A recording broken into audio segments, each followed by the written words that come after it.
अस्सलाम वालेकुम। उम्मीद है आप सब लोग खैरियत से होंगे। आज हम स्टार्ट करने लगे हैं प्रॉब्लम 2.25। बहुत ही इंटरेस्टिंग प्रॉब्लम है। Using equations 2.27 and 2.30। हिंट दिया गया है कि ये इक्वेशन यूज़ करनी है। Find the potential at a distance z above the center of the charge distribution in figure 2.34. In each case, compute E is equal to minus del V and compare your answer with example 2.1, example 2.2 and problem 2.6. Why? Because जो ये figure है ये हमने example 2.1 में देखी थी और इसकी वजह से इलेक्ट्रिक फील्ड फाइंड किया था। ये एग्जाम्पल 2.2 में देखी थी, इसकी वजह से इलेक्ट्रिक फील्ड फाइंड किया था। ये प्रॉब्लम 2.6 में देखी थी, इसकी वजह से इलेक्ट्रिक फील्ड फाइंड किया था। इस प्रॉब्लम में हमें इलेक्ट्रिक फील्ड को नहीं देखना, ई डॉट डी एल को इंटीग्रेट नहीं करना, बल्कि डायरेक्ट इस कन्फिग्रेशन को देखते हुए हमने उसका डायरेक्ट पोटेंशियल फाइंड करना है यूजिंग इक्वेशन 2.27 एंड 2.30 और देन उसका ग्रेडियंट लेके उसकी इलेक्ट्रिक फील्ड को मैच करना है respectively. Suppose that we change the right hand charge in figure 2.34 a. ये चीज़ अभी हम बाद में देखते हैं, ठीक है। पहले ये वाली इलेक्ट्रिक फील्ड फाइंड कर लें, काफ़ी लंबा सारा प्रॉब्लम है। अब सबसे पहले ये हमारे पास फिगर है। अब हमारे पास पोटेंशियल फाइंड करने के बहुत सारे मेथड हैं, लेकिन हमें बाउंड कर दिया गया है कि हमने जो पोटेंशियल फाइंड करना है वो सिर्फ इन्हीं दो इक्वेशंस को यूज़ करते हुए करना है। अब जहाँ पे भी ये वाला आर हो, इसको कैपिटल आर मैं लिखूँगा क्योंकि ये मेरे पास वर्ड में नहीं लिखा जा रहा था, तो ये सेपरेशन वेक्टर आर था। अब अगर हमारे पास ये 2.27 इक्वेशन क्या कह रही है, अगर हमारे पास कहीं पे पॉइंट चार्जेस दिए गए हों तो उनकी वजह से हम जब पोटेंशियल फाइंड करेंगे तो ये वाला डायरेक्ट फार्मूला हम यूज़ कर सकते हैं। और अगर हमारे पास कोई चार्ज डेंसिटीज़ दी गई हैं, लीनियर चार्ज डेंसिटी है या सरफेस चार्ज डेंसिटी है, तो उसके लिए हम ये इक्वेशन 2.30 यूज़ करते हैं।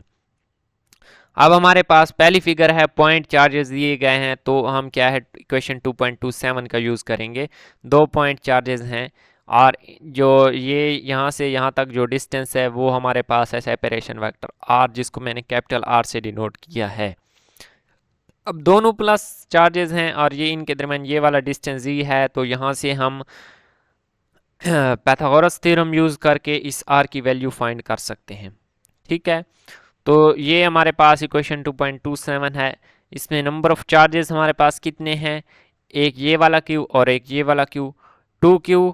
और आर की वैल्यू सिंपली हमने यहाँ से निकाल लेनी है। यहाँ से यहाँ ये टोटल डिस्टेंस है दोनों का डी, ठीक है। यहाँ से यहाँ तक दो पॉइंट चार्जेस का डिस्टेंस डी है, तो इसके मिड तक का डिस्टेंस d/2 बनेगा। तो आर की वैल्यू हमारे पास आ जाएगी √z² प्लस d/2 का स्क्वायर। तो ये सिंपली हमारे पास इसका पोटेंशियल आ गया। अब हमने नेक्स्ट चीज़ क्या करनी थी, इसके पोटेंशियल से ग्रेडियंट लेकर इलेक्ट्रिक फील्ड फाइंड करनी थी। E is equal to minus del V. अब ये हमारे पास आंसर सिर्फ डी पे डिपेंड, जी पे डिपेंड कर रहा है, तो हम इसका सिर्फ जी के हिसाब से डेरिवेटिव लेंगे, बाकी एक्स और वाई के हिसाब से इसका डेरिवेटिव ज़ीरो आ जाएगा। तो मैं सिर्फ जी के हिसाब से इसका ग्रेडियंट ले लेता हूँ, ठीक है। कार्टेशियन कोऑर्डिनेट्स हैं, एक्स वाई और जी तीनों के हिसाब से हमने लेना था, लेकिन हम सिर्फ जी के हिसाब से क्यों ले रहे हैं, क्योंकि ये सिर्फ जी पे डिपेंड कर रहा है। कांस्टेंट्स को पहले लिख लिया और जो कांस्टेंट नहीं है उनका हमने डेरिवेटिव लेना है। जी कांस्टेंट नहीं है ये वाली रकम, तो इसको सबसे पहले तो ये बटे में मौजूद है जी² प्लस d/2 का स्क्वायर। इसकी पावर यहाँ पे बटे में है 1/2, ऊपर आकर -1/2 बन जाएगी इंटू z²। ये हमारे पास z² फार्मूला में है, ठीक है, ग्रेडियंट के फार्मूला में। अब -1/2 सिंपली क्या करना है, पावर को पहले लिख लेना है और उसमें से एक माइनस कर देना है, देन अंदर वाली टर्म का अगेन डेरिवेटिव ले लेना है। तो इसकी पावर है -1/2, इसमें से इसकी पावर में से एक कम किया और अंदर जो भी मौजूद होता है उसका हमने अगेन डेरिवेटिव लेना है। तो करली ओवर करली जी² का 2z आ गया, d/2 का 0 आ गया, ठीक है, ये कांस्टेंट है तो 2z। अब ये वाली टर्म अगेन मैं क्या है बटे में लेके जा रहा हूँ, पावर 3/2 है, माइनस में है तो बटे में जाके प्लस बन जाएगी। तो यहाँ से ये बन जाएगा 2 के साथ एक ये हमारे पास क्या है, ये वाला 2 और ये वाला 2 आपस में कैंसिल हो जाएंगे, ठीक है। ये आपस में कैंसिल हो गया और माइनस साइन के साथ कैंसिल हो गया, तो 2QZ over 4 pi epsilon into under root g square plus g by 2 का स्केयर, अंडर रूट सॉरी नहीं है, इसकी होल पावर 3/2 है इंटू जी कैप। तो ये एग्जैक्टली एग्जाम्पल 2.1 में जो इलेक्ट्रिक फील्ड हमने फाइंड की थी वो हमने और मेथड से फाइंड की थी, ये पोटेंशियल फाइंड करके इससे फाइंड की है, तो एग्जैक्टली आंसर सेम आया है। ठीक है, तो इसका क्या मतलब है कि जो ये पोटेंशियल फाइंड करने का फार्मूला है ये भी हमारे पास क्या है, ये राइट, ये भी ठीक तरीका है। अब हमें इलेक्ट्रिक फील्ड फाइंड करने के, पोटेंशियल फाइंड करने के काफ़ी सारे तरीके फाइंड हो चुके हैं, मालूम हो चुके हैं। अब जो नेक्स्ट चीज़ है वो है इसके फिगर बी में हमें दिया गया है, उसकी वजह से हमने पोटेंशियल फाइंड करना है। अब इसकी फिगर बी देख लेते हैं, ये एक लाइन दी गई है, ठीक है, और ये एक वायर है। अगर हमारे पास वायर हो तो या लाइन चार्ज हो, ये देखें यूनिफॉर्म लाइन चार्ज, अगर लाइन चार्ज हो तो उसके लिए हम lambda linear charge density use करते हैं और ये वाला फार्मूला यूज़ करेंगे। अब यहाँ पे अगेन हमें आर की वैल्यू फाइंड करनी है, आर ये वाला है, ठीक है, सेपरेशन वेक्टर वाला। तो सबसे पहले हमने क्या करना है, यहाँ पे थोड़ा सा माइंड यूज़ करना है कि ये हमारे पास वायर है, इसको हमने स्मॉल एरिया एलिमेंट्स में डिवाइड करना है पहले, और देन इसको इंटीग्रेट कर लेना है। ठीक है, अब मैंने यहाँ पे एक लिया, यहाँ पे पॉइंट, और एक मैं यहाँ पे अगर ले लूँ फॉर एग्जांपल, ठीक है, लेकिन मैंने लिया एक ही है। ठीक है, जैसा कि एग्जांपल जब हमने 2.2 सॉल्व की थी मैंने 2 पॉइंट लिए थे, और वो भी आप ले सकते हैं, उसके लिए सिर्फ इंटीग्रेशन -l से l हो जाएगी। और इस केस में हमने क्या करना है, इस एक साइड की इंटीग्रेशन लेंगे, क्योंकि ये जो z है ये बिल्कुल उसकी सेंटर से है, तो इस साइड से जितना पोटेंशियल होगा इस साइड से भी उतना ही होगा। लास्ट में हम इसको 2 से मल्टीप्लाई कर देंगे इसी आंसर को, तो ये हमारे पास टोटल वायर का पोटेंशियल आ जाएगा। तो स्टार्ट करते हैं। ये हमारे पास मैंने एक छोटा सा टुकड़ा ले लिया, इस वायर से एक छोटा सा पीस ले लिया, जिसका डिस्टेंस मैंने क्या है x रख लिया, ठीक है, और इसकी विड्थ मेरे पास क्या है dx है, तो dl is equal to dx हो जाएगा। ठीक है, लैम्डा एज इट इज आ जाएगा, r की वैल्यू यहाँ से हमारे पास अंडर रूट जी स्क्वायर प्लस एक्स स्क्वायर आ जाएगी। ठीक है, सिंपली लिमिट्स हमारे पास क्या है, यहाँ पे 0 है और यहाँ पे टोटल लेंथ इसकी राइट साइड पे l है, तो इसको टोटल लेंथ तक हमने इंटीग्रेट करना है, तो ये पूरी वायर की वजह से, इन स्मॉल पीसेस की वजह से हमारे पास पोटेंशियल आ जाएगा। अब जो ये वाला पोटेंशियल है जो ये लिखा हुआ है, अगर हम इस इंटीग्रल को कंसीडर ना करें तो ये सिर्फ इस स्मॉल पीस की वजह से है।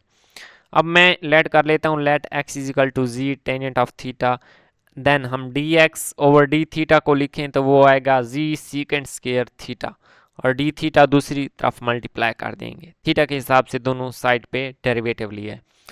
तो अब हम इसको क्या है लिख सकते हैं, जहाँ भी हमारे पास dx है उसकी जगह हम g secant square theta d theta replace कर सकते हैं, और जहाँ भी x है उसकी जगह जी टेंजेंट थीटा, तो ये जी स्क्वायर टेंजेंट स्क्वायर थीटा बन जाएगा।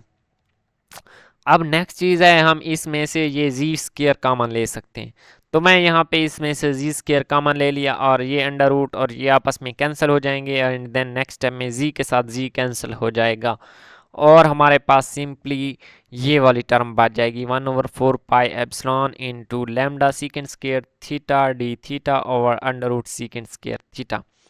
अब ये हमारे पास सीकेंड स्क्वायर है और बटे में ये सीकेंड स्क्वायर और ये उसका अंडर रूट कैंसिल हो जाएंगे, सिंपली सीकेंड थीटा बचेगा, और सीकेंड इसकी एक पावर के साथ कैंसिल, और इंटीग्रेशन हमारे पास सिंपल सीकेंड थीटा पे आ जाएगी, और ये लैम्डा कांस्टेंट है इसको मैंने बाहर लिख लिया।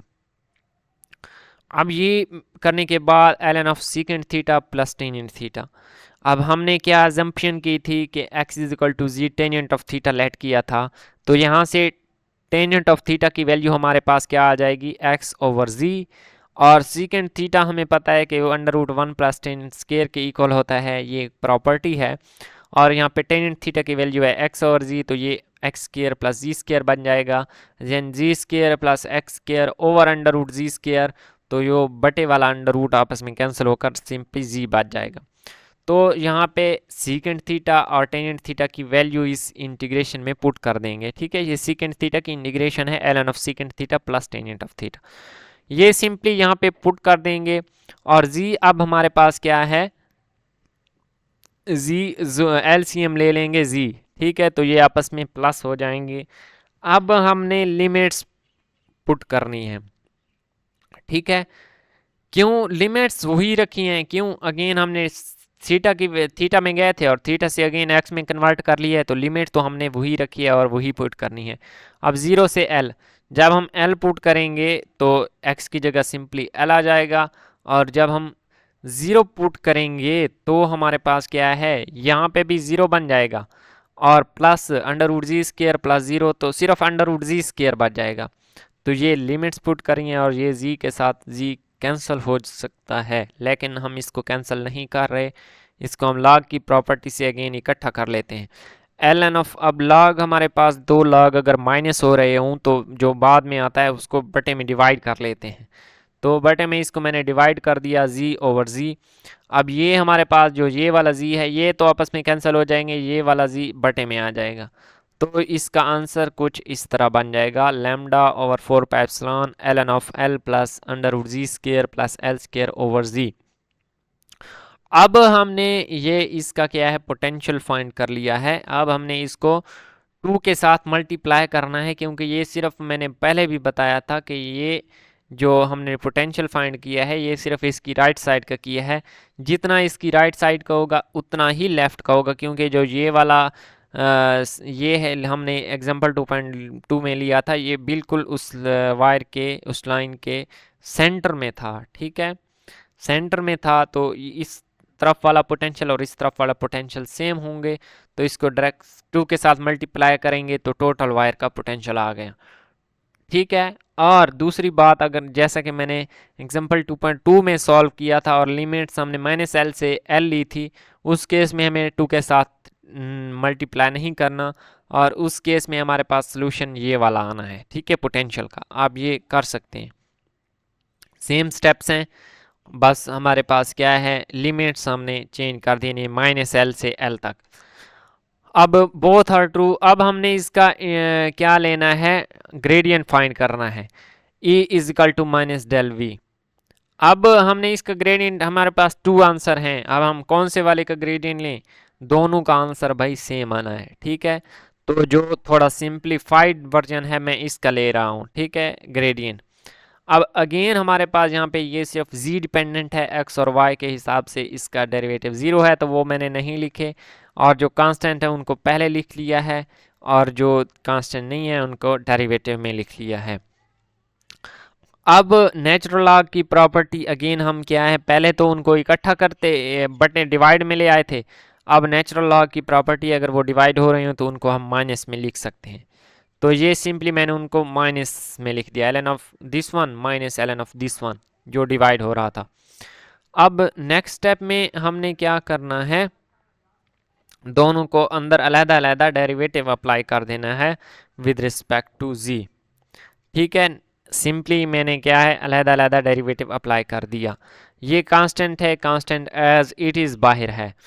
अब लॉग की प्रॉपर्टी है कि अगर डेरिवेटिव लॉग का हो तो उसके आगे जो भी हो, ठीक है, लॉग की जो भी वैल्यू हो उसका डेरिवेटिव ले रहे हो तो पहले उसको बटे में लिख लेते हैं और अंदर वाली टर्म का डेरिवेटिव ले लेते हैं, तो सिंपली यहाँ पे एल एन लॉग के अंदर जो भी आ रहा था मैंने उसको बटे में डिवाइड कर दिया और उसके अंदर वाली चीज़ का डेरिवेटिव ले लिया, ठीक है, with respect to z. Same with this, ये माइनस के बाद भी सेम यही केस हुआ है, माइनस के जो लॉग के अंदर था उसको डिवाइड कर दिया और अंदर वाली चीज़ का डेरिवेटिव ले लिया। अब नेक्स्ट स्टेप में क्या करना है, अंदर वाली चीज़ का डेरिवेटिव अब हम देखने वाले हैं, करली ओवर करली जी। अब ये हमने क्या करना है, इसका डेरिवेटिव लेना है, तो पहले एल का डेरिवेटिव होगा और देन इसका, एल का डेरिवेटिव हमारे पास क्या है 0 आ जाएगा यहाँ भी और यहाँ भी दोनों केसेस में, तो यहाँ पे जो नेक्स्ट टर्म है वो है 1/2 g square plus l square, under root g square plus l square इसको कहते हैं, जिसका हमें पता है कि डायरेक्ट उसका डेरिवेटिव आ जाता है 1/2 under root g square plus l square, और देन जो अंडर रूट के अंदर होता है उसका अगेन हमने डेरिवेटिव लेना होता है, सेम दोनों केसेस में सेम यही चीज़ अप्लाई की है, ठीक है, बाकी चीज़ें एज इट इज़ लिखी हुई हैं। अब नेक्स्ट स्टेप में क्या है, अब जी स्केयर प्लस एल स्केयर का डेरिवेटिव 2z आ जाएगा, बोथ केसेस में सेम है, ठीक है, ये वाला 2 और ये वाला 2 आपस में कैंसिल हो गए। अब हमारे पास एक फैक्टर दोनों में कॉमन आ रहा है, इस माइनस साइन से पहले वाले में भी और बाद वाले में भी, जी ओवर अंडर रूट जी स्क्वायर प्लस एल स्क्वायर। तो इसको मैंने क्या है कॉमन ले लिया है। कॉमन जब लेंगे तो ये वाली टर्म दो क्या है बच जाएंगी। अब इनका हमने क्या है थोड़ी सी अरेंजमेंट कर लेते हैं। जो ये वाली रकम है इसको मैं पहले लिख लेता हूँ प्लस ये वाली रकम, और ये और माइनस, ये माइनस के साथ है तो ये माइनस के साथ लिख लिए। अब इनका एलसीएम ले लेंगे और इनको एक ही इकट्ठा कर लेंगे। एलसीएम मैंने लिया, दोनों का एलसीएम लिया, और ये वाली रकम माइनस ये वाली, ठीक है, क्रॉस हो गई। ठीक है, ये एलसीएम है, ये तो सिंपल सी चीज़ है, आप लोग को आती होगी, इसकी डीपनेस में मैं नहीं जा रहा। अब यहाँ पे जो चीज़ है ये प्लस साइन के साथ है, ये माइनस साइन के साथ, ये आपस में कैंसिल हो जाएंगे, सिंपली -2l यहाँ पे बच जाएगा। ठीक है, -2l, और जो चीज़ समझने वाली है वो बटे में है। अब इसको अगर हम कंसीडर करें, ये a है और ये है b, और ये a है और ये है b, तो a plus b multiplied by a minus b हमारे पास एक स्केयर वाला फार्मूला बनता था, a square minus b square. तो सेम यहाँ पे यही चीज़ है, ये पहले वाले का स्केयर, ठीक है, माइनस दूसरे वाले का स्केयर। पहले वाले का स्केयर जी स्केयर प्लस एल स्केयर आ जाएगा, और दूसरे वाले का स्केयर सिंपली एल स्केयर बन जाएगा। अब ये एल स्केयर और एल स्केयर आपस में कैंसिल, सिर्फ जी स्केयर बच जाएगा, और ये आपस में कैंसिल तो -2l बच जाएगा। अब यहाँ पे ये वाला z और ये वाला z आपस में कैंसिल हो जाएंगे, माइनस साइन के साथ कैंसिल हो जाएगा, तो आंसर हमारे पास कुछ ये आ जाएगा। तो यहाँ पे आंसर आ जाएगा 2 lambda l over under root g square plus l square into 4 pi epsilon into जी कैप। तो एग्जाम्पल 2.2 में जो इलेक्ट्रिक फील्ड हमने फाइंड किया था एग्जैक्टली उससे मैच कर गया है। ठीक है, वो हमने और मेथड से फाइंड किया था, ये हमने और मेथड से फाइंड किया, ये दोनों आपस में एग्जैक्टली सेम आए हैं। अब थर्ड, 3 फिगर्स हमें दी गई थी, अब थर्ड फिगर है, इसकी वजह से हमने फाइंड करना है। अब इसके लिए हम क्या करेंगे, ये हमारे पास सरफेस है, ठीक है, एक सरफेस सिग्मा दिया गया, ये देखें सरफेस चार्ज डेंसिटी, इसके अंदर हम एक सरफेस ड्रा कर लेते हैं छोटी सी, ठीक है, एक डिस्क ड्रा कर लेते हैं। ठीक है, ये खुद एक डिस्क है, ठीक है, तो ये एक मैंने एक ड्रा कर दी जिसकी विड्थ है हमारे पास, कोई ना कोई विड्थ होगी, और इसका जो सरकमफेरेंस है वो हमारे पास 2 पाई आर है, क्योंकि जो ये स्मॉल है इसका रेडियस स्मॉल आर मैंने लिया है। ठीक है, यहाँ पे लिखा हुआ नहीं, इसका रेडियस हमारे पास स्मॉल आर है। तो इसी तरह हमारे पास इस पूरी डिस्क में इस तरह की छोटी छोटी बहुत सारी सर्कुलर शेप्स होंगी, जिनको हमने इंटीग्रेट करना है 0 से कैपिटल आर तक, और हम क्या है उस पूरी सरफेस की वजह से पोटेंशियल फाइंड कर सकते हैं। तो ये इक्वेशन 2.30 है, मैंने ये बता दिया है कि ये लिमिट्स क्यों लेनी है।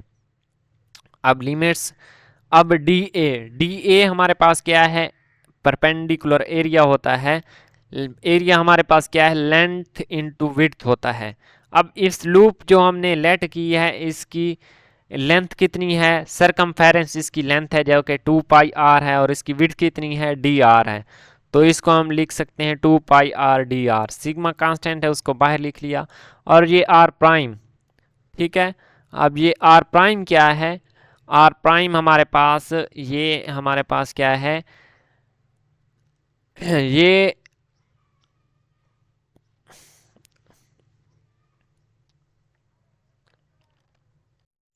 ये पैथागोरस थ्योरम से हम इस आर प्राइम की वैल्यू जो कि सेपरेशन वेक्टर है उसकी वैल्यू हम ले सकते हैं g square over under root जी square plus r square, simply ये सिंपल सी वैल्यू है।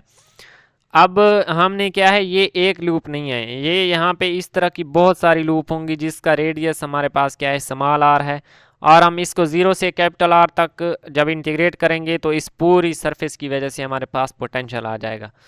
तो सिंपली यहाँ पे यही चीज़ है। अब बटे वाली टर्म को मैं ऊपर ले आया हूँ, आर स्क्वायर प्लस जी स्क्वायर की पावर -1/2 बन जाएगी, और ये पाई में क्या है इसको बाहर निकाल लिया है तो 2r यहाँ पे।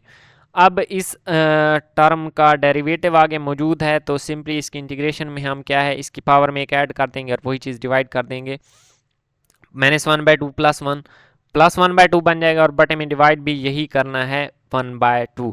अब लिमिट 0 से r तक पुट करनी है। जब हम r पुट करेंगे तो हमारे पास क्या है, ये वाला 2 सिंपली यहाँ पे बाहर मल्टीप्लाई कर दिया है और अंदर ये टर्म बच गई है।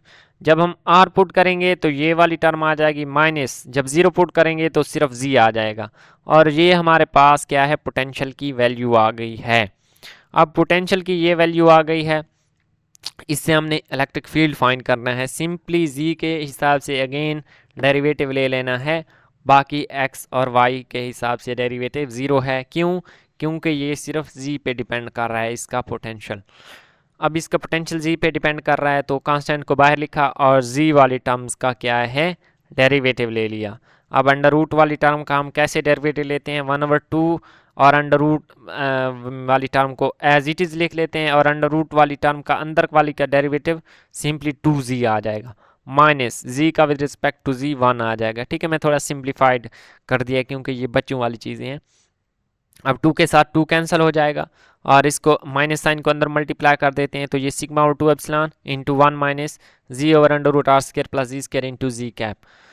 तो नेक्स्ट स्टेप में मैंने क्या किया है, इस z को अगर मैं कॉमन ले लूँ तो यहाँ पे आ जाएगा 1/z minus 1 over under root r square plus जी स्क्वायर इंटू जी। और इसकी फील्ड अगेन प्रॉब्लम 2.6 के साथ एग्जैक्टली मैच हो गई है। ठीक है, एग्जैक्टली मैच हो गई है।